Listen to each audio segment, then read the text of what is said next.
नमस्कार. स्वाभिमानी TV news चॅनलच्या बातमीपत्रात आपलं स्वागत. मुळावतच्या त्रिवेणी संगमावर स्वर्गीय अजितदादा पवार यांचे अस्थि कलशाचे करण्यात आले आज विसर्जन. धुळे तालुक्यातील मुळावत येथील पवित्र त्रिवेणी संगमावर स्वर्गीय अजितदादा पवार यांच्या अस्थि कलशाचे विधिवत विसर्जन करण्यात आले. दरम्यान धार्मिक विधी, मंत्रोच्चार आणि श्रद्धेच्या वातावरणात अस्थि कलशाचा कार्यक्रम पार पडला. यावेळी कार्यकर्ते मोठ्या संख्येने उपस्थित होते. त्याचप्रमाणे भावपूर्ण वातावरणात कार्यकर्त्यांनी स्वर्गीय अजितदादा पवार यांना श्रद्धांजली अर्पण केली. त्रिवेणी संगमावर पारंपरिक धार्मिक विधी पूर्ण करून अस्थि कलशाचे विसर्जन करण्यात आले. याप्रसंगी सर्वत्र शोकमय वातावरण निर्माण झालेले असून उपस्थितांच्या चेहऱ्यावर स्वर्गीय अजितदादा पवार यांच्या प्रति आदरभाव दिसून येत होता.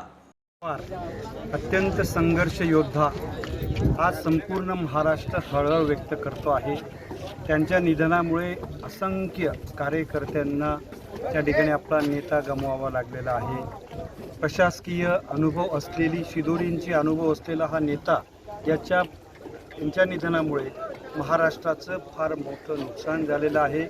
अशा नेत्याचं आज महाराष्ट्रातील प्रत्येक जिल्ह्यामध्ये अस्थि कलश विसर्जनाचा कार्यक्रम आम्हाला देण्यात आला होता.